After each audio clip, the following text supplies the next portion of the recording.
Well, what I appreciate about you is your ability to, take information, use your critical thinking, and come to your own conclusions. And what I think you're probably finding now, but I've found over the past several years, is that that's fairly rare. Most of the people that we know in our lives, be they family, colleagues, friends, have their paradigm shaped by the media and the world in which they live. And if they're not hearing this information from their mainstream media resources, they tend to think it's quote-unquote conspiracy theory. Most people do not know what's going on. In fact, today I get people that call me up all the time asking me to invest in certain things. And twice I got a call today about investing in green energy. And I wanted to talk to the salesperson, whether he was a salesperson or a financial expert. And I asked him point blank if he knew about the silver manipulation that J.P. Morgan was doing, and he had no clue of what I was talking about.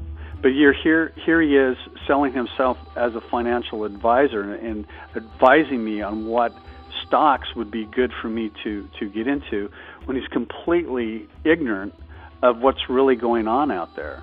And I think that is especially true in California. Like if you turn on the local news, the headline news story will be recently, and they'll talk about it for 10 or 15 minutes, will be Charlie Sheen's recent troubles with more drugs and more hookers. And people are more, it seems like they want to hear more about that than they do on the reality of their own finances and the reality of their own state. Yeah, and I believe the Romans called that bread and circuses. So, that is really what we're up against. And that's what you're up against, too, as you try to share this information about the CFTC, allowing J.P. Morgan to continue their manipulation of the paper, silver, and gold markets, which is a nugget of knowledge that can benefit others, but they don't want to listen. Don't you find it fascinating that when you try to share that knowledge you have with others, there's a reluctance for them to want to embrace it? Well, there is. I think first they don't want to believe it, but I think something inside of them tells them otherwise. Like I tell them, I said, just look at the writing on the wall. Look at what is happening throughout this country and through the world. Yeah. Never before. Yeah, like you have conspiracy theorists that have been around for a long, long time, but what's happening right now, it is reality. So I think some of the people that I've talked to, like I was just in Salt Lake working, and I spoke to a guy who was on our crew, and he wants all the information I can give him. And because he's like a lot of people, I think they know something's going on. They're worried because they do see the writing on the wall, but they don't really know what to do. Yeah, and I've found that some people do hunger for the truth, and so they're willing to do their own research to try to vet out whether the information they're being given is true or not. And that's all we would ask people to do. Take the time, do your own research, care enough and have enough respect for yourself to do the research. Well, let me ask you this. Don't you think that the information that you now possess about what's happening in the silver and the physical silver and gold markets, don't you find that information empowering?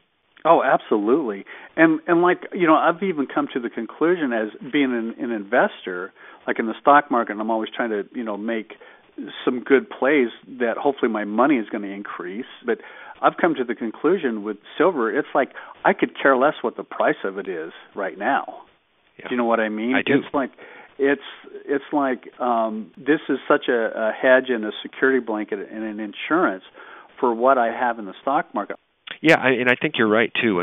Your attitude is 100% absolutely correct. If you know about the manipulation, if you know about how rare silver is, physical silver, and that there's 100 times more paper silver and paper gold in the world than there is physical, then your attitude's dead on. You shouldn't care about the near-term price because the long-term prospects are so wonderful for the physical asset. I think what we'll find is those that have treated and continue to treat physical silver and gold acquisition as a savings account with a tremendous upside are the people that are going to do well. So when it goes down, you're not really depressed because you know, hey, I'm going to buy more at the end of the month. I'm going to get it cheaper. And if it goes up, it's going to go up over time. So it's a win-win because nobody else owns it. And so you can watch CNBC talk about a bubble in gold, and you can watch them talk about silver being up 80% last year, so it can't possibly continue to go up this year. It's nonsense. Nobody owns it. It's not anywhere near a bubble. Right. Well, and I think just the information of and the leverage that J.P. Morgan puts on silver, and what they've done to it is just, it's like, I can't say shit, it's going to hit the fan, but when J.P. Morgan is, well, they already are discovered, but that's something I want to ask you. Why in the hell isn't this bigger news?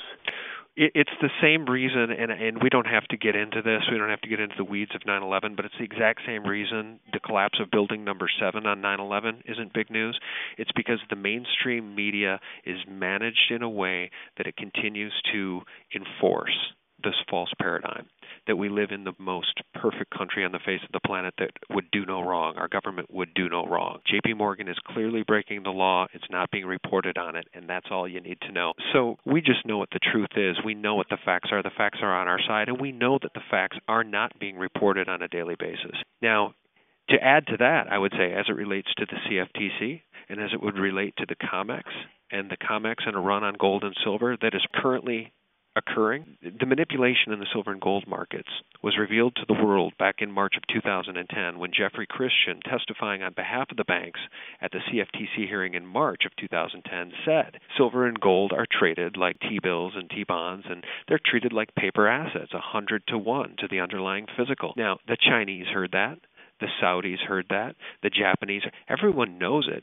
And now what we're seeing is consistent, heavy buying in the demand of physical gold and silver on the COMEX. So these big billionaires, these Asian billionaires, are buying contracts on the COMEX, and then instead of rolling them over or taking a cash settlement, they're demanding physical delivery.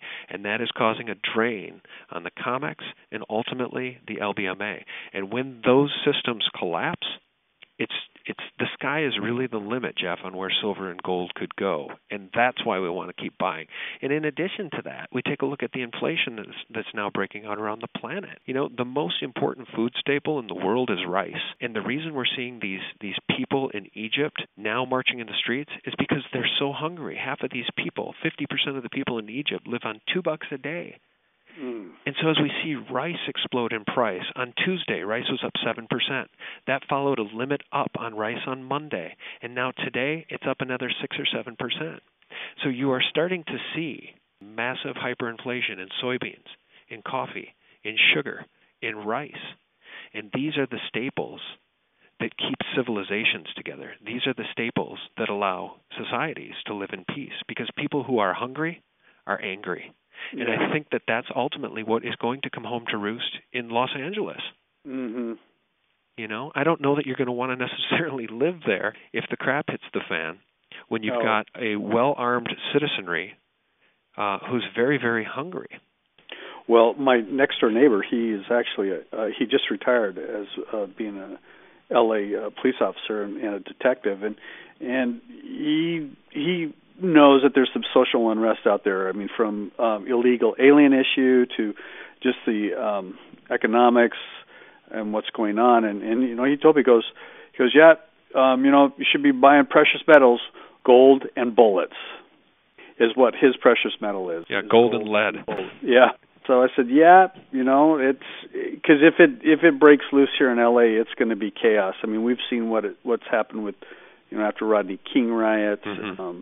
And even just some of the earthquakes, just the social anarchy that it's going to happen. And, when this state, and I believe that the only thing that this state can do is to bankrupt. Yeah. And try and get out of some of these contracts, these union contracts that they have, and start over. But I think in order for that process to happen, there's going to be a lot of social unrest. Yeah, and I think that the only reason it hasn't happened here yet, and the reason we're seeing it in Egypt, where we saw the collapse of Ireland and Iceland and Greece, and now it's Egypt, is because the U.S. dollar is still the world's reserve currency. And that's what has protected us from massive inflation, because the dollar is still where people tend to flee when things become uncertain. But the Chinese and the Russians have made it real clear that that is not going to be the case forever. So getting back to what you said at the beginning of the conversation, the writing is on the wall. And I think the beautiful thing about precious metals is that people can disagree with us all they want. That's fine. But what I would assure people is that unlike a dollar bill made out of paper, silver coins can't and will not ever go to zero. They will never lose their intrinsic value. They will never lose their value entirely. So, Jeff, I really appreciate your time, and I just wanted to introduce you to my great audience because these are all independent thinkers and wonderful people. We've got a really great community here with really proactive people, and if it's okay with you, I'd like to be able to get in touch with you again when the crap does hit the fan in California, if anything really dire happens in California, and you could be boots on the ground for us. Would that be okay? Absolutely, and I just want to thank you for your efforts and putting that information out on YouTube and the Internet. Well, that's a mind blower. Thank you. I really, really appreciate that. I think that's what it's all about. What I like to say, Jeff, is that ultimately, no matter how bad things get, we're all in this mess together. Yes. All right. Well, thank you, Jeff. We'll talk again. Okay. Be well. Bye-bye. Bye-bye. And guys, thanks so much for watching, and stay tuned. I have an interview later this week with an extraordinary writer from the world of precious metals who's done some work that has really amazed many of us. You won't want to miss it.